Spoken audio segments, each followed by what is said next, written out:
অন্ধ জিজ্ঞাসা করিল, কোন গ্রাম? বজ্র উত্তর করিল, বেতস গ্রাম। অন্ধের চর্বণ ক্রিয়া বন্ধ হইল, তাহার অস্থিসার দেহ সহসা কঠিন হইয়া স্থির হইয়া গেল। তৎক্ষণাৎ কথা কহিল না, যখন কহিল তখন তাহার কণ্ঠস্বরে চাপা উত্তেজনা। উত্তেজনায় অসংলগ্ন শুনাইল তাহার কথা। কি গ্রাম বললে? বেতস গ্রাম। অন্ধ আর কোনো উত্তর করিল না, প্রশ্ন করিল না, কিন্তু তাহার সমস্ত সত্তা অত্যন্ত তীক্ষ্ণভাবে সজাগ হইয়া রহিল। নমস্কার বন্ধুরা, সুবচনের সাহিত্য সভায় আপনাদের স্বাগত জানাই। ধারাবাহিকভাবে শুনছেন গৌর মল্লার শরদিন্দু বন্দ্যোপাধ্যায় রচিত ঐতিহাসিক উপন্যাস আজ পঞ্চম পর্ব। যদি আগের পর্বগুলো না শুনে থাকেন তাহলে এই চ্যানেলের হোম পেজে গিয়ে প্লে লিস্ট ক্লিক করুন, গৌর মল্লার পেয়ে যাবেন। শুরু করি আজকের পর্ব। নবম পরিচ্ছেদ, বন পর্ব। পার্বত্য নদী যেমন সিধা একদিকে চলিতে চলিতে হঠাৎ একসময় মোড় ঘুরিয়া সম্পূর্ণ নূতন দিকে চলিতে আরম্ভ করে, তেমনি বজ্রের জীবনেও এতদিন বৈচিত্র্যহীন ঋজু পথে প্রবাহিত হইবার পর অকস্মাৎ নতুন পথ ধরিবার সময় আসিল। এই অভাবনীয় পরিবর্তনের জন্য বজ্র নিজেও প্রস্তুত ছিল না। সে জানিত সে রাজার ছেলে, 7 বছর ধরিয়া সে পিতার পূর্ণ পরিচয় জানিবার জন্য প্রতীক্ষা করিয়াছে, কিন্তু পিতৃ পরিচয় পাইবার পর কি করিবে এ প্রশ্ন তাহার মনে আসে নাই। কাল বর্ষণ মথিত সন্ধ্যায় যখন সে মায়ের মুখে তাহার পিতার কাহিনী শুনিল, তখন নিমেষ মধ্যে তাহার মনে দৃঢ় সংকল্প জাগিয়া উঠিল। সে পিতার সন্ধানে যাইবে, পিতাকে খুঁজিয়া বাহির করিবে, মাতার দীর্ঘ প্রতীক্ষার অবসান করিবে। হয়তো তাহার অন্তরের অন্তঃস্থলে এই সংকল্পের বীজ লুক্কায়িত ছিল, নয়তো চাতক ঠাকুর অনুভবে তাহা বুঝিয়াছিলেন বলিয়াই তাহার পূর্ণ যৌবন প্রাপ্তির পূর্বে পিতৃ পরিচয় জানতে দেন নাই। এক মুহূর্তে সব লণ্ডভণ্ড হইয়া গেল। বজ্র নিঃসঙ্গ ভাবে অজানিত নূতন পথে যাত্রা করিল। পায়ে হাঁটার পক্ষে পথ অল্প নয়। গ্রামের সীমান্ত হইতে বিস্তৃত প্রান্তর আরম্ভ হইয়াছে। তরু পাদপহীন মাঠ, তাহার দক্ষিণে বহু দূরে শ্যামায়মান অরণ্য দিক চক্রকে যেন স্থূল রেখার দ্বারা চিহ্নিত করিয়া দিয়াছে। মৌরী নদীর ধারা কুটিল খাতে আঁকিয়া বাঁকিয়া ওই বনরেখায় মিলাইয়াছে। বজ্র যখন বনের প্রান্তে গিয়া পৌঁছিল তখন দ্বীপ্রহর অতীত প্রায়। এই বন অনুমান 10 ক্রোশ গভীর। বিশাল তরু শ্রেণীর সমাবেশে অন্ধকার এবং দুর্গম। পূর্বকালে নাকি এই বনে হাতি বাস করিত। এখন হিংস্র জন্তুর মধ্যে ভালুক ও সাপের বাস। অন্যান্য ক্ষুদ্র জীবজন্তুও আছে। এই বন পার হইয়া আরো একদিনের পথ হাঁটিলে কর্ণ সুবর্ণে পৌঁছানো যায়। মৌরীর তীর ধরিয়া চলিলে বনের সংকট এড়াইতে পারা যায়, কিন্তু এই স্থান হইতে মৌরীর স্রোত ধনুকের মতো পশ্চিম দিকে বাঁকিয়া গিয়াছে। কোল ধরিয়া চলিলে একটু ঘুর পড়ে। যাহারা শীঘ্র রাজধানীতে পৌঁছিতে চায় তাহাদের পক্ষে বন ভেদ করে যাওয়াই সুবিধা। বজ্র এক তরু ছায়ার তলে বসিয়া আতপ তপ্ত দেহের উষ্ণতা করিল, কিন্তু অধিক বিলম্ব করা চলে না। দিনের আলো থাকিতে থাকিতেই জঙ্গল পার হওয়া ভালো। সে উঠিয়া নদীতে অবতরণ করিল। হাত মুখ ধুইয়া কিছু আহার করিতে হইবে, তারপর আবার যাত্রা। নদী হইতে তীরে ফিরিয়া বজ্র লক্ষ্য করিল অদূরে এক বৃহৎ পাষাণ খণ্ডের পাশে একজন মানুষ বসিয়া আছে।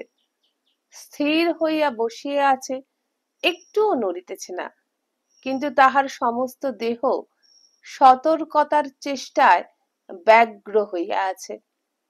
বজ্র বিস্মিত হইল। এই নির্জন বনপ্রান্তে মানুষ কোথা হইতে আসিল, কি করিতেছে, কোথায় যাইবে? কৌতূহল বশে বজ্র তাহার কাছে গিয়া দাঁড়াইল। দেখিল মানুষটি অন্ধ, কঙ্কালসার দীর্ঘ দেহ, দেহের চর্ম রৌদ্রে পুড়িয়া খদির বর্ণ ধারণ করিয়াছে। মাথায় মুখে জটা গ্রন্থিযুক্ত রুক্ষ কেশ, কটিতে জীর্ণ কৌপিন, হাতের নড়ি পাশে রাখা রইয়াছে। অন্ধ বজ্রের পদধ্বনি শুনিতে পাইয়াছিল। সে নড়ি শক্ত করিয়া ধরিয়া আরো সতর্ক হইয়া বসিল। একবার অধরষ্ঠ খুলিয়া কি যেন বলিবার চেষ্টা করিল, কিন্তু কিছু না বলিয়াই মুখ বন্ধ করিল। তারপর বজ্র তাহাকে ভালো করিয়া দেখিল, বলিল, তুমি অন্ধ, এখানে কি করে এলে? অন্ধ কিছুক্ষণ উত্তর দিল না, তারপর ক্ষীণ অনিশ্চিত স্বরে বলিল, আমার দৃষ্টি নেই, কখন কোথা যাই বুঝতে পারি না। তোমার পায়ের শব্দ শুনে ভেবেছিলাম বনের শাবদ। বজ্র প্রশ্ন করিল, তুমি কোথায় যাবে? তোমার গন্তব্যস্থান আছে কি? অন্ধ দ্বিধা ভরে ক্ষণিক নীরব রহিল, শেষে নড়ি নাড়িয়া বলিল, না। অসহায় অন্ধের জীর্ণ ভগ্ন দশা দেখিয়া বজ্রের দয়া হইল। সে বলিল, তুমি ক্ষুধার্ত মনে হচ্ছে, আমার কাছে খাদ্য আছে, খাবে? অন্ধ উত্তর দিল না, বুকে চিবুক গুজিয়া বসিয়া রহিল। বজ্র তখন তাহার হাত ধরিয়া তুলিল, হাত ধরিয়া বৃক্ষতলে লইয়া গেল। পুটুলিতে যে খাদ্য ছিল তাহা ভাগ করিয়া অর্ধেক অন্ধকে দিল, অর্ধেক নিজে লইল। অন্ধ আর সংকোচ করিল না। আহার করিতে করিতে বজ্র বলিল, আমি কর্ণ সুবর্ণ যাচ্ছি, তুমি যাবে আমার সঙ্গে? অন্ধ কিছুক্ষণ স্থির থাকিয়া বলিল, না। তবে কোথায় যাইবে? অন্ধ আবার স্থির সতর্কতার সহিত চিন্তা করিল, জানি না। কাছে কি লোকালয় নেই? দক্ষিণের কথা জানি না, উত্তরে 4-5 ক্রোশ দূরে গ্রাম আছে। কোন গ্রাম? বেতস গ্রাম। অন্ধের চর্বণ ক্রিয়া বন্ধ হইল। তাহার অস্থিসার দেহ সহসা কঠিন হইয়া স্থির হইয়া গেল। সে তৎক্ষণাৎ কথা কহিল না, যখন কহিল তখন তাহার কণ্ঠস্বর চাপা উত্তেজনায় অসংলগ্ন শোনাইল। কি গ্রাম বললে? বেতস গ্রাম। অন্ধ আর কোনো কথা বলিল না, প্রশ্ন করিল না, কিন্তু তাহার সমস্ত সত্তা অত্যন্ত তীক্ষ্ণভাবে সজাগ হইয়া উঠিল। আহার সমাধা হইলে বজ্র বলিল, আমি এবার যাব। তুমি কোথায় যেতে চাও বলো, যদি যেতে চাও তো আমার সঙ্গে চলো। অন্ধ কণ্ঠস্বরে ঔদাস্য ভরিয়া বলিল, আমার কাছে সবই সমান, কোথাও যেতে চাই না, বেতস গ্রামেই যাই। ভালো। বজ্র তখন অন্ধকে উত্তর মুখ করিয়া দাঁড় করাইয়া হাতে নড়ি ধরাইয়া দিল, বলিল, এইবার সিধা চলে যাও, বাঁ দিকে বেশি যেও না, নদীতে পড়ে যাবে, এখনো অনেক বেলা আছে, চাকা ডোববার আগে গ্রামে পৌঁছতে পারবে। অন্ধ বলিল, তুমি বড় সৎ, বড় দয়ালু, তোমার নাম কি? বজ্রের একবার ইচ্ছা হইল নিজের নামের সঙ্গে নবলব্ধ পিতৃপরিচয়ও অন্ধকে জানাইয়া দেয়, কিন্তু সে প্রলোভন সম্বরণ করিয়া কেবল কহিল, আমার নাম বজ্র। তারপর দুইজনে ছাড়াছাড়ি হইল। কেহ কাহাকেও চিনিল না। অদৃষ্ট প্রেরিত হইয়া বিপরীত মুখে চলিল। শীঘ্র গন্তব্যস্থানে পৌঁছিবার আগ্রহে বজ্র নদীর তীর ছাড়িয়া বনের অন্তর্দেশে প্রবেশ করিয়াছিল। মনস্থ করিয়াছিল, যদি দিন থাকিতে বন পার না হইতে পারি, গাছে উঠিয়া রাত্রি কাটাইয়া দিব। কিন্তু 2 ঘটিকা চলিবার পর তাহার দিগ্ভ্রম হইল। জঙ্গলের অভ্যন্তরে মাঝে মাঝে মুক্ত স্থান আছে বটে, কিন্তু অধিকাংশই তরুর ছায়াচ্ছন্ন মন্দালোকিত। স্তম্ভের ন্যায় বৃক্ষকাণ্ডের সারি অন্তহীন ভাবে চারিদিকে চলিয়া গিয়াছে। নিবিড় পত্রাবচ্ছেদে সূর্য দেখা যায় না। বজ্র দিক হারাইয়া ফেলিল।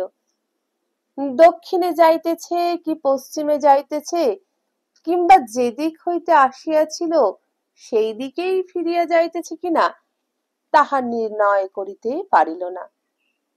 উপরন্তু বনে যে জীবজন্তু আছে তাহাও সে অনুভব করিয়াছে। উহারা যেন তাহার উপর লক্ষ্য রাখিয়াছে। নিজেরা অদৃশ্য থাকিয়া উহার আশেপাশে ঘুরিতেছে।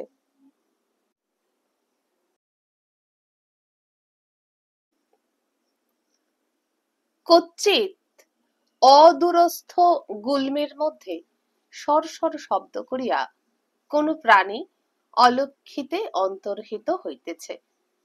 একবার একটা কৃষ্ণকায় রোমস জন্তু দূরে একটা গাছের আড়াল হইতে বাহির হইয়া অন্য গাছের আড়ালে চলিয়া গেল।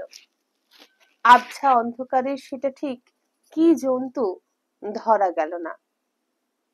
উহারা সকলে হিংস্র সাপদ না হইতেও পারে, কিন্তু কিছুই বলা যায় না। বজ্র তীর ধনু কানে নাই। শবরের ন্যায় ধনুষ্পানি বেশে কর্ণ সুবর্ণে অবতীর্ণ হইবার বাসনা তাহার ছিল না, কিন্তু এখন মনে হইল আনিলেই ভালো হইত। অন্তত বনের মধ্যে অনেকটা নির্ভয় বোধ করিতে পারিত।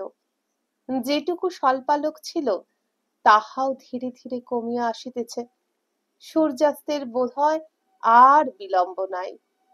বজ্র ভাবিল, এই বেলা গাছে উঠিয়া বসি, কাল প্রাতে দিন নির্ণয় করিয়া আবার চলিব। রাত্রিবাসের উপযোগী একটি গাছের সন্ধানে এদিক ওদিক চাহিতে চাহিতে বজ্র চলিল। কিছুদূর যাইবার পর সহসা এক করুণ কাকতি শুনে সে দাঁড়াইয়া পড়িল। কাকতি মনুষ্য কণ্ঠের নয়, কোন জন্তুর। কোন জন্তুর শুনিবার জন্য বজ্র উৎকীর্ণ হইল। কিছুক্ষণ পর বজ্র আবার সেই আর্তস্বর শুনিতে পাইল। মুখে তাহার বিস্ময়চকিত হাসি দেখা দিল। কুকুরের ডাক। কুকুর থাকিয়া থাকিয়া ভীত স্বরে রোদন করিতেছে। এই অরণ্যে কুকুর আসিল কোথা হইতে? কুকুর তো গ্রামে থাকে। বেতস গ্রামও 2-4টা কুকুরের বাসস্থল বটে, তবে কুকুরের ডাক যখন শোনা গেছে তখন মানুষ আছে। বজ্র জানিত শবরেরা কুকুর লইয়া শিকার করিতে বেড়ায়। কুকুর তাহাদের নিত্য সঙ্গী। নিশ্চয়ই শবর আছে। বজ্র কুকুরের কাতরোক্তি লক্ষ্য করিয়া চলিল। 2-3 রজ্জু যাইবার পর একটি বৃক্ষতলে এক অদ্ভুত দৃশ্য দেখিয়া তাহার গতিরোধ হইল। এখানে ছায়া তেমন ঘন নয়। বজ্র দেখিল এক কৃশকায় ক্ষুদ্রাকৃতি শবর মাটিতে চিত হইয়া পড়িয়া হাঁ করিয়া আছে এবং একটি কুকুর পাশে বসিয়া তাহার মুখমণ্ডল চাটিতেছে। কুকুর বজ্রকে দেখিয়া সহর্ষে উঠিয়া লেজ নাড়াইল। শবরের কিন্তু কোনো দিকে লক্ষ্য নাই। সে হাঁ করিয়া শুইয়া রহিল। আরো নিকটবর্তী হইয়া বজ্র ব্যাপার বুঝিতে পারিল। গাছের ডালে কুলার মতো একটা মৌচাক ঝুলিতেছে, ঠিক তাহারই নিচে শবর হাঁ করিয়া আছে, আর চক্র নির্গলিত মধু তাহার মুখে টোপাইয়া পড়িতেছে। তীর ধনুক পাশেই রহিয়াছে, সুতরাং অনুমান করা কঠিন নয় যে তীরের খোঁচা দিয়া সে মৌচাককে ছিদ্র করিয়াছে। শবরের চক্ষু মুদিত, মুখে মদির হাস্য।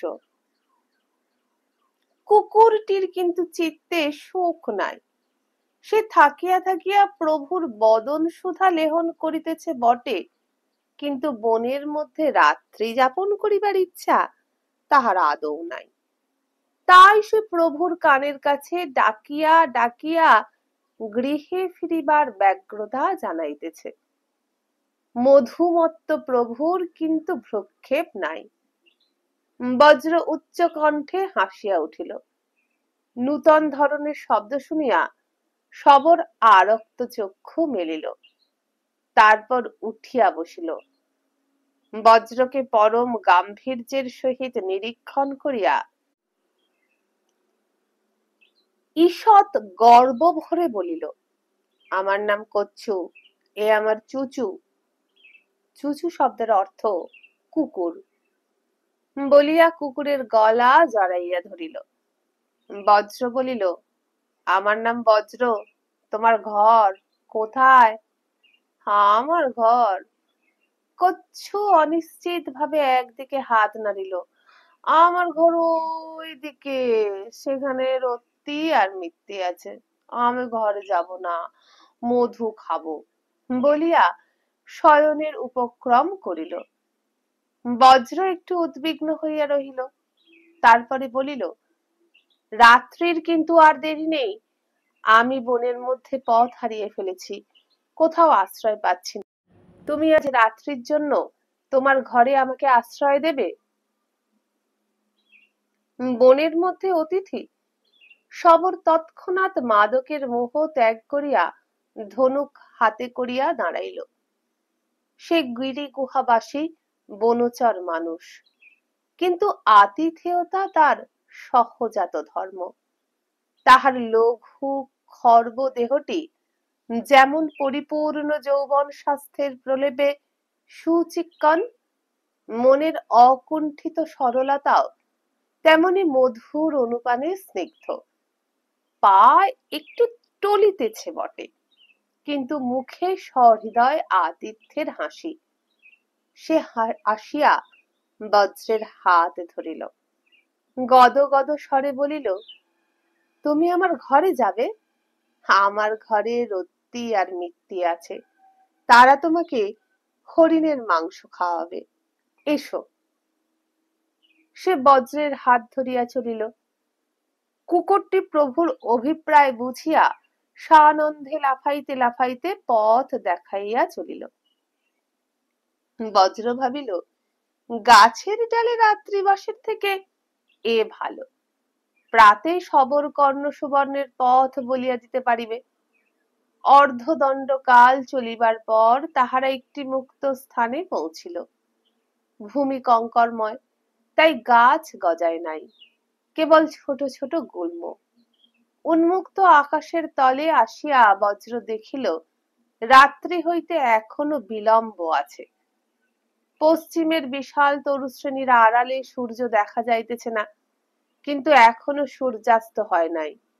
প্রতিফলিত আলোকে মুক্ত স্থান সমুজ্জ্বল। চুপ চুপ, দাঁড়া চুচু, চুপ। মুক্ত স্থানের কিনারায় আসিয়া শবরের অভ্যস্ত চক্ষু শিকার দেখিতে পাইল। তাহার চাপা গলার আওয়াজে কুকুরও স্থাণুবৎ দাঁড়াইয়া পড়িল। বজ্র দেখিল, প্রায় এক রজ্জু দূরে একটা কাঁটাসার গুল্মের পাশে একটি ময়ূর খেলা করিতেছে। মাত্র একটি ময়ূর পেখম মেলিয়া নাচিতেছে। গাছের পিছনে থাকিয়া শবর একবার বজ্রের পানে ঘোলা চোখ তুলিয়া হাসিল, তারপর ধনুকে সরসন্ধান করিল, কিন্তু মাদকের প্রভাবে তাহার হস্ত স্থির নয়, চক্ষু তীক্ষ্ণতা হারাইয়াছে। কিছুক্ষণ চেষ্টা করিয়া সে ধনুক নামাইল, বজ্রের পানে করুণ চক্ষু তুলিয়া মাথা নাড়িল। বজ্র নিঃশব্দে শবরের হাত হইতে ধনুস্বর লইল, নৃত্যপর ময়ূরের উপর সাবধানে লক্ষ্য স্থির করিল। তারপর টঙ্কার শব্দে ধনু হইতে তীর বাহির হইয়া গেল। বাণবিদ্ধ ময়ূর একবার ঊর্ধ্বে উৎক্ষিপ্ত হইয়া মাটিতে লুটাইয়া পড়িল। শবর কিছুক্ষণ স্তম্ভিত হইয়া রহিল, তারপর লম্ফ দিয়া বজ্রের গলা জড়াইয়া ধরিয়া মদোৎফুল্ল কণ্ঠে বলিল, তুমি তীর ছুঁড়তে জানো? এত ভালো তীর ছুঁড়তে জানো? তুমি আমার বন্ধু, আজ আমরা ময়ূরের মাংস খাবো। ময়ূরের পাখা দিয়ে রত্তি মিত্তি কোমরের গয়না তৈরি করবে। বজ্রকে ছাড়িয়া কচ্ছু টলিতে টলিতে মৃত ময়ূরটার দিকে চলিল। ময়ূর শিকার তাহার জীবনে প্রথম নহে, কিন্তু আজ মধুপানে তাহার হৃদয় আনন্দ বিহবল। তার উপর সে মনের মতো বন্ধু পাইয়াছে। বজ্রও তাহার উল্লাসে উল্লসিত। সে স্মিত মুখে কচ্ছুর পিছে পিছে গেল। কুকুরটা হর্ষধ্বনি করিতে করিতে সঙ্গে চলিল। তারপর মুহূর্ত মধ্যে তাহাদের সমস্ত আনন্দ আতঙ্কে পরিণত হইল। আনন্দ ও শঙ্কার মুহুর্মুহু পরিবর্তন, ইহাই বোধ হয় আদিম বনরীতি। শবর আগে গিয়া মৃত ময়ূরটাকে হাতে তুলিয়া নৃত্য শুরু করিয়াছিল। হঠাৎ উহ বলিয়া কয়েক পা পিছাইয়া মাটিতে বসিয়া পড়িল। বজ্র ছুটিয়া কাছে গিয়া দেখিল শবরের পায়ের অঙ্গুষ্ঠ রক্তাক্ত, অদূরে একটা মুমূর্ষু সাপ পড়িয়া আছে। সাপের সর্বাঙ্গ ক্ষত বিক্ষত, কিন্তু মরে নাই। বজ্রের বুঝিতে বিলম্ব হইল না। এই সাপটাকে লইয়া ময়ূর খেলা করিতেছিল, কিন্তু সাপ মরিবার পূর্বেই ময়ূর সরাহত হইয়া মরিয়াছে। তারপর হয়তো কচ্ছু না দেখিয়া সাপের ঘাড়ে পা দিয়াছে। মুমূর্ষু সাপ কচ্ছুর পায়ে তাহার অন্তিম জিঘাংসা ঢালিয়া দিয়াছে। বজ্র লাঠি দিয়া সাপ মারিল। কচ্ছুকে জিজ্ঞাসা করিল, কামড়েছে?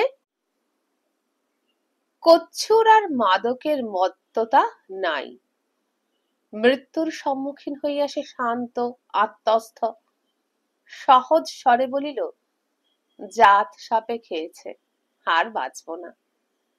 বজ্র ধনুকের ছিলা ছিঁড়িয়া কচ্ছুর পায়ে দৃঢ় বন্ধন দিল।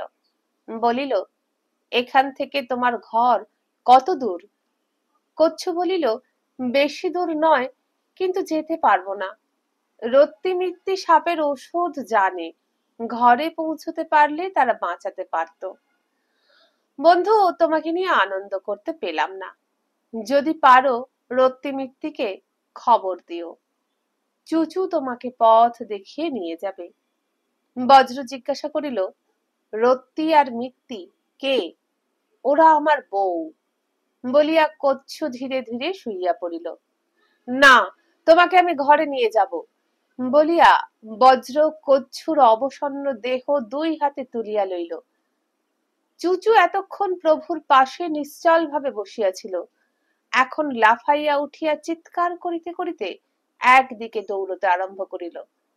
বজ্র কচ্ছুকে কাঁধে ফেলিয়া তাহার পশ্চাতে ছুটিয়া চলিল। দশম পরিচ্ছেদ। শবরের আতিথ্য। বনের অভ্যন্তর সর্বত্র সমতল নয়। কোথাও কোথাও বৃহৎ পাথরের স্তূপ মাটি ঠেলিয়া মাথা তুলিয়াছে। দূর হইতে দেখিলে মনে হয় বহু পুরাকালে একদল দৈত্য কালো কালো পাথর সংগ্রহ করিয়া দুর্গ রচনায় প্রবৃত্ত হইয়াছিল। তারপর কি কারণে পাথরগুলাকে হন্ডু মুন্ডু ফেলিয়া চলিয়া গিয়াছে। এইরূপ একটি প্রস্তরস্তূপের মধ্যে কচ্ছুর নির্জন গুহাগৃহ। এখানে অন্য কোনো মানুষের বসতি নাই, শুষ্ক শিলাকীর্ণ ভূমি। কিন্তু পাষাণপুঞ্জের ভিতর হইতে জলের একটি ক্ষীণ প্রসবন নির্গত হইয়াছে। এই জলধারার দুই পাশে একটু হরিদাভা দুই চারিটি গাছ। গাছগুলি বন্য নয়। বন এই স্থানটিকে চারিদিক হইতে ঘিরিয়া আছে, কিন্তু শিলাবুহ ভেদ করিতে পারে নাই। যে গাছগুলি জলধারার পাশে জন্মিয়াছে সেগুলি ফলের গাছ, কদলী, জাম্বুরা, কামরাঙা, ডালিম, শ্রীফল। তাছাড়া ঔষধি জাতীয় উদ্ভিদ ও কন্দ আছে। শিম্বি ও পুতিকালতা আছে। এগুলি কচ্ছর দুই বধূ রত্তি ও মিত্তি দ্বারা লালিত। রত্তি ও মিত্তি দুই সতীন, কিন্তু দুজনের মধ্যে অবিচ্ছেদ্য ভালোবাসা। দেখিতেও দুটিতে প্রায় একই রকম, যেন একজোড়া সুঠাম সুন্দর হরিণ শিশু। কৃষ্ণ সারের ন্যায় আয়ত কোমল চক্ষু, অজিনের ন্যায় উজ্জ্বল কৃষ্ণ দেহ বর্ণ, দেহে অটুল নিটল যৌবন। বেশ বাসো এক প্রকার, কটিতত্ত্বে বলকলের আচ্ছাদন, বক্ষ নিরাবরণ, গলায় গুঞ্জার মালা, চুলে সিঁদুর বর্ণ বনকুসুমের নর্ম ভূষা। সেদিন প্রদোষকালে রত্তি ও মিত্তি গুহার সম্মুখে জল প্রণালীর বহমান ধারায় পা ডুবাইয়া বসিয়াছিল। আকাশে শুক্লপক্ষের আধখানা চাঁদ ফুটি ফুটি করিতেছে। দিনের শব্দ থামিয়া গিয়াছে, রাত্রির শব্দ এখনো আরম্ভ হয় নাই। দুই সবর যুবতী নীরের পাখির মতো অস্ফুট ভাষণে দুটি একটি কথা বলিতেছিল, কিন্তু তাহাদের চক্ষু ঘুরিয়া ঘুরিয়া বনের কিনারায় সঞ্চরণ করিতেছিল। কচ্ছুর ফিরিবার সময় হইয়াছে। বনের ভিতরে চুচুর ডাক শোনা গেল, কিন্তু চুচুর ডাক স্বাভাবিক নয়, তাহাতে উত্তেজনা ও আতঙ্কের সংকেত মিশ্রিত রহিয়াছে। রত্তি ও মিত্তি চকিত সশঙ্ক দৃষ্টি বিনিময় করিয়া উঠিয়া দাঁড়াইল। সঙ্গে সঙ্গে দেখা গেল বনের আড়াল হইতে চুচু তীর বেগে বাহির হইয়া আসিল। তাহার পশ্চাতে এক দীর্ঘকায় গৌরকান্তি যুবক কচ্ছুকে কাঁধে লইয়া ছুটিয়া আসিতেছে। চুচু ছুটিতে ছুটিতে রত্তি ও মিত্তিকে দেখিয়া আবার উচ্চ কণ্ঠে ডাকিয়া উঠিল। মিত্তি রত্তির হাত চাপিয়া ধরিয়া দ্রুত নিম্ন কণ্ঠে বলিল, সাপ, জাত সাপ। বজ্র যখন কচ্ছুকে পয়ঃপ্রণালীর পাশে নামাইল, তখন কচ্ছুর জ্ঞান নাই। বজ্র এই এক ক্রোশ কণ্টকাকীর্ণ শিলা কর্কশ ভূমি কচ্ছুকে বহন করিয়া ছুটিয়া আসিয়াছে। পথে কোথাও বিশ্রাম করে নাই। তাহার সংজ্ঞাও লুপ্ত প্রায়। সে কচ্ছুর পাশে বসিয়া শুষ্ক তালু হইতে কোন প্রকারে শব্দ উচ্চারণ করিল, সাপ, সাপে কামড়েছে। এই সংবাদ রত্তি মিত্তির কাছে নূতন নয়। চুচুর ডাক হইতে পূর্বেই তাহারা জানিয়াছিল। কুকুরের ডাক সবর সবরীর কাছে যে বার্তা বহন করে, সভ্য মানুষের কাছে তাহা দুর্বোধ্য। রত্তি ও মিত্তি বৃথা বিলাপ করিল না, বজ্রের পানেও চাহিল না। নিঃশব্দ ক্ষিপ্রতার সহিত কচ্ছুর পরিচর্যা আরম্ভ করিল। কচ্ছুর চোখের পাতা তুলিয়া দেখিল, পায়ের অঙ্গুষ্ঠে সাপের দাগ পরীক্ষা করিল। ধরাধরি করিয়া তাহাকে পয়ঃ প্রণালীর অগভীর জলে শোয়াইয়া দিল। তারপর মিত্তি হরিণীর মতো ছুটিয়া একদিকে চলিয়া গেল। ইতিমধ্যে দিনের দীপ্তি নিঃশেষ হইয়াছে, চাঁদের আলো ফুটিয়াছে। রত্তি অন্তর্জল শয়ান কচ্ছুর পা হইতে ঝিনুকের ছিলা খুলিয়া ফেলিয়া কচ্ছুর অঙ্গুষ্ঠে অধর সংযুক্ত করিয়া রক্ত মুক্ষণ করিতে লাগিল। কচ্ছু নড়িল না, অজ্ঞান হইয়া পড়িয়া রহিল। মিত্তি ফিরিয়া আসিল, তাহার হাতে কয়েকটা লতা পাতা ও শিকড় বাকড়। সে রত্তিকে ডাক দিয়া গুহায় প্রবেশ করিল এবং আগুন জ্বালিতে প্রবৃত্ত হইল। গুহার এক কোণে ভস্য আচ্ছাদনের অন্তরালে অঙ্গার ছিল। মিত্তি ফুঁ দিয়া তাহা জ্বালাইয়া তুলিল। রত্তি কচ্ছুর দেহ অবলীলাক্রমে জল হইতে তুলিয়া লইয়া গুহায় প্রবেশ করিল।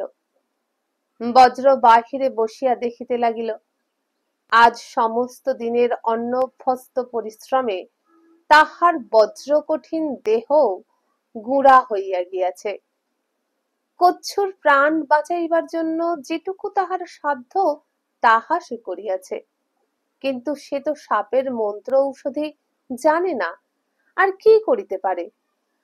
এখন কচ্ছুর ভাগ্য আর রত্তি মিত্তির গূঢ় বিদ্যার শক্তি। বজ্র জলস্রোতের পাশে অবনত হইয়া অঞ্জলি অঞ্জলি জল পান করিল, তারপর শিলাপট্টের উপর শয়ন করিল। গুহার মধ্যে কচ্ছুর মুষ্টিযোগ আরম্ভ হইয়াছে। মিত্তি পাতা ও শিকড় চিবাইয়া অঙ্গুষ্ঠে বাঁধিয়া দিয়াছে। রত্তি ময়ূরের পালক আগুনে পুড়াইয়া কচ্ছুর নাকের কাছে ধরিতেছে, আর সেই সঙ্গে উভয়ে অস্ফুট কণ্ঠে অবিশ্রাম মন্ত্র আবৃত্তি করিয়া চলিয়াছে। এই দৃশ্য গুহামুখ হইতে দেখিতে দেখিতে বজ্র ঘুমাইয়া পড়িল। বন প্রান্তে এক পাল শৃগালের জাম ঘোষণার শব্দে বজ্র জাগিয়া উঠিল। রাত্রির মধ্যযাম, চন্দ্র অস্ত্র যাইতেছে। গুহার মধ্যে রক্তাভ আগুন জ্বলিতেছে। বজ্র উঠিয়া গিয়া দেখিল, কচ্ছু তেমনি সংজ্ঞাহীন অবস্থায় পড়িয়া আছে। রত্তি ও মিত্তি তাহার দুই পাশে বসিয়া সর্বাঙ্গে হাত বুলাইতেছে ও গূঢ় স্বরে মন্ত্র পড়িতেছে। বজ্র জিজ্ঞাসু নেত্রে রত্তি মিত্তির পানে চাহিল, কিন্তু তাহাদের মুখের ভাব তন্ময়, সমাহিত। বজ্র প্রশ্ন করিতে পারিল না কচ্ছুর জীবনের আশা আছে কিনা। সে বাহিরে আসিয়া আবার শয়ন করিল। এবার যখন তাহার ঘুম ভাঙিল, তখন চারিদিকে পাখির কলরব, সূর্যোদয় হইতেছে। বজ্র চক্ষু মেলিয়া দেখিল, রত্তি মিত্তি তাহার শিয়রে দাঁড়াইয়া আছে। তাহাদের নিকষ অঙ্গে নবারুণের সোনালী কষ লাগিয়াছে। চোখে মুখে ক্লান্তির জরিমা। রত্তির হাতে পত্রপুটে হরিণের মাংস, মিত্তির দুই হাতে দুটি পাকা ডালিম। ধর্মর করিয়া বজ্র উঠিয়া বসিল। কচ্ছু? উভয়ে শিথিল কণ্ঠে হাসিল। বাঁচবে। বজ্র দ্রুত উঠিয়া গুহায় প্রবেশ করিল। দেখিল কচ্ছুর জ্ঞান হইয়াছে। সে শুইয়া শুইয়া মিটিমিটি চাহিতেছে। এই এক রাত্রে তাহার দেহ যেন প্রেতাকৃতি হইয়া গিয়াছে। গালের চর্ম কুঞ্চিত, চক্ষু কোটরগত। বজ্র তাহার পাশে নতজানু হইয়া আনন্দ বিগলিত স্বরে ডাকিল, কচ্ছু। কচ্ছু শীর্ণ কম্পমান হাত দুটি তুলিয়া বজ্রের গলা জড়াইয়া লইল। স্খলিত স্বরে বলিল, ভাই, তুমি আমার প্রাণ বাঁচিয়েছ। বজ্র বলিল, না না, তোমার বউরা তোমাকে বাঁচিয়েছে। রত্তি ও মিত্তি বজ্রের পিছনে আসিয়া দাঁড়াইয়াছিল। তাহাদের পানে চোখ তুলিয়া কচ্ছু ক্ষীণ হাসিল। তুমি কাঁধে তুলে এনেছিলে, তাই ওরা বাঁচাতে পারলো। কাল থেকে তোমার কিছু খাওয়া হয়নি, আমি অতিথি সেবা করতে পারলাম না। রত্তি, মিত্তি।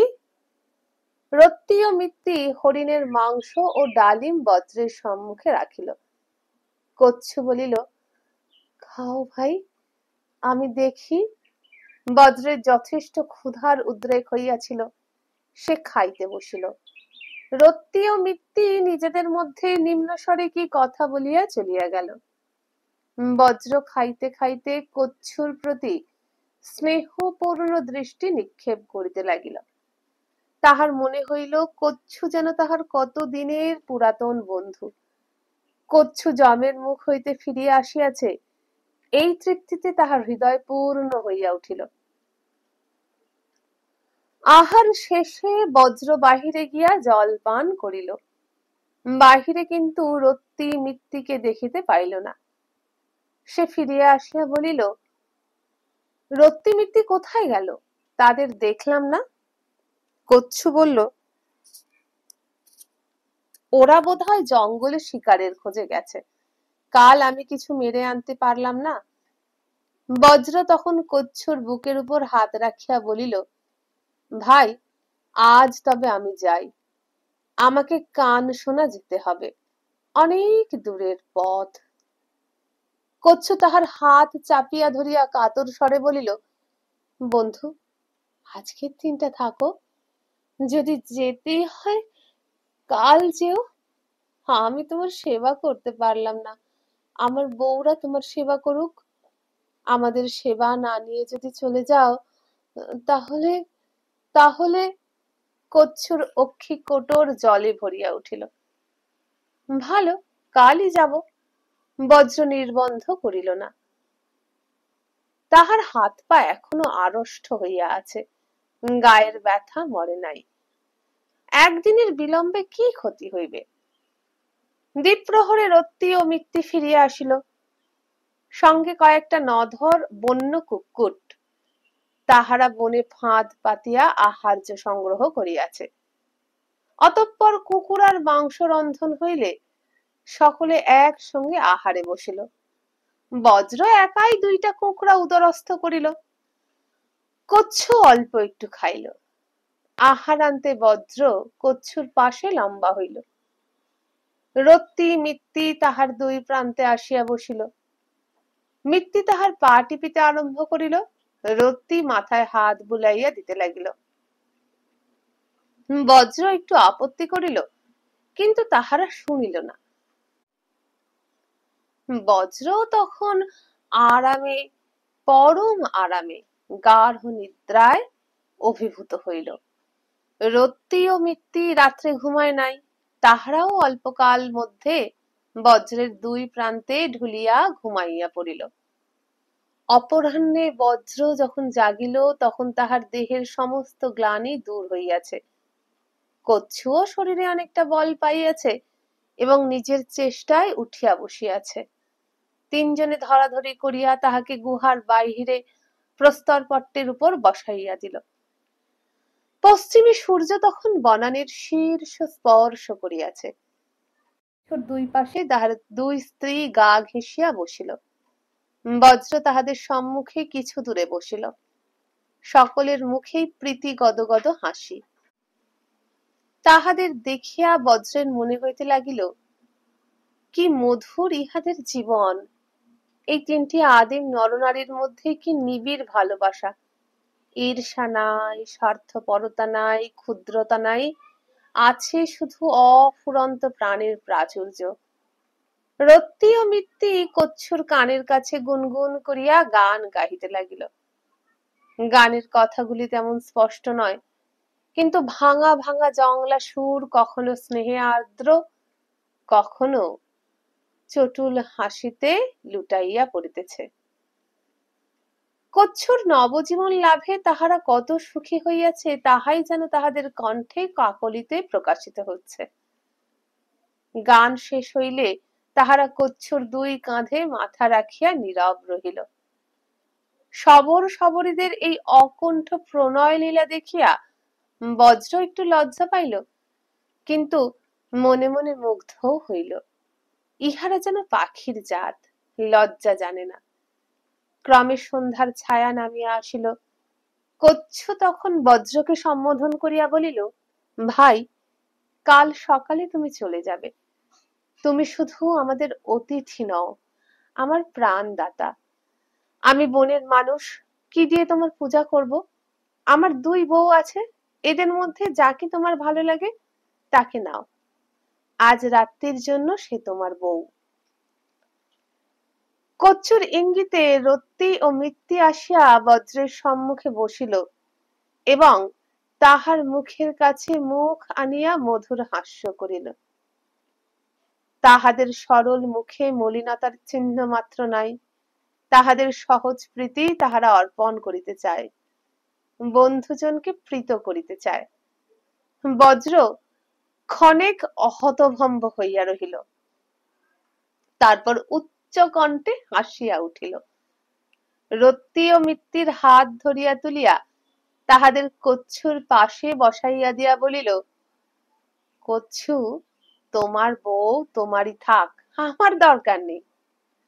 কচ্ছু আহত স্বরে বলিল, ওদের কাউকে ভালো লাগে না? দুজনকেই ভালো লাগে, ওদের তুলনা নেই।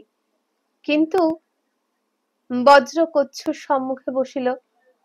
গুঞ্জার মুখ তাহার চোখের উপর ভাসিয়া উঠিল। আবেগ মথিত মুখ, তীব্র প্রেম তৃষা ভরা চোখ দুটি। বজ্র গাঢ় স্বরে বলিল, আমার বউ আছে, তাকে গ্রামে রেখে এসেছি, আমার অন্য বউয়ের দরকার নেই। বজ্রের বউ আছে শুনিয়া রত্তি ও মিত্তি কৌতূহলী চোখে চাহিল, কিন্তু কচ্ছু বড় নিরাশ ও মনক্ষুণ্ণ হইল। পরদিন প্রাতঃকালে বজ্র কচ্ছুর নিকট বিদায় লইল। কচ্ছু আজ বেশ সুস্থ হইয়াছে, কিন্তু বেশি দূর পর্যন্ত হাঁটিতে পারিবে না। তাই রত্তি ও মিত্তিকে বজ্রকে পথ দেখাইয়া বনের প্রান্তে রাজপথ পর্যন্ত পৌঁছাইয়া দিয়া আসিতে হইবে। কচ্ছু বজ্রকে আলিঙ্গন করিল, বলিল, বন্ধু, তোমার সঙ্গে আর বোধহয় কখনো দেখা হবে না। আমি বনের মানুষ, তুমি লোকালয়ের মানুষ, কিন্তু যতদিন বেঁচে থাকবো তোমাকে ভুলবো না, তুমিও আমাদের ভুলো না। যদি কোনোদিন দরকার হয়, মনে রেখো এই জঙ্গলে তোমার 3 জন বন্ধু আছে। কচ্ছু গুহার দ্বারে ছুচুকে লইয়া দাঁড়াইয়া রহিল। বজ্র বাহির হইয়া পড়িল। এইখানে বলিয়া রাখা ভালো যে এই শবর দম্পতির সঙ্গে আর জীবনে কখনো বজ্রের সাক্ষাৎ হয় নাই। বজ্রকে লইয়া রত্তি ও মিত্তি পূর্ব দিকে চলিল। আবার বন আরম্ভ হইল। তেমনি প্রদোষ ছায়াচ্ছন্ন ঘন বনানী। তাহার মধ্যে দুই চঞ্চলা শবর যুবতী অভ্রান্ত ভাবে পথ চিনিয়া চলিল। প্রায় 2 ঘটিকা চলিবার পর তাহারা এক রাজপথে আসিয়া উপনীত হইল। উত্তর দক্ষিণে পথ, অপর প্রান্তে কলর্মী চঞ্চলা ভাগীরথী।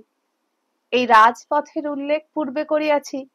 উত্তরে মহাকৌশল হইতে তাম্রলিপ্তি পর্যন্ত ইহা ভুজঙ্গের ন্যায় বক্ররেখায় পড়িয়া আছে। রত্তি বজ্রের হাতে একটি লতা দিয়া বাঁধা পাতার মোড়ক দিল, বলিল, খাবার আছে, খেও। এবার ওই দিকে চলে যাও, কান সোনায় পৌঁছবে। আচ্ছা। রত্তি ও মিত্তির মুখে এক ঝলক মিষ্ট হাসি খেলিয়া গেল। তারপর তাহারা দুইটি বিচিত্র নীল প্রজাপতির ন্যায় আবার বনের মধ্যে মিলাইয়া গেল। বন্ধুরা, এখানেই শেষ হয়ে গেল গৌর মল্লারের 5ম পর্ব। কেমন লাগছে কমেন্ট করে অবশ্যই জানাবেন। যদি ভালো লাগে তাহলে একটা লাইক করবেন, বন্ধুদের সাথে ভিডিওটা শেয়ার করবেন, আর যদি আমার চ্যানেলে এখনো সাবস্ক্রাইব করে না থাকেন তাহলে সাবস্ক্রাইব করে আমার মনোবল বৃদ্ধিতে সাহায্য করবেন। আর আজকের মতো বিদায় নেবার আগে একটা কথা বলি, আমার গল্প পাঠ কি ভালো লাগছে? শুনতে চান আমার কণ্ঠে আরো গল্প? তাহলে এই ভিডিওর নিচে যে বার আছে সেখানে ক্লিক করুন, খুলে যাবে চ্যানেলের হোম পেজ। হোম পেজে পাবেন প্লেলিস্ট। সেখানে নানা রকমের গল্প আপনাদেরই জন্য থরে থরে সাজানো রয়েছে। সেই গল্পগুলো শুনুন আগামীকাল, যতক্ষণ না নতুন গল্প আনছি। আজকের মতো বিদায় নিলাম। নমস্কার।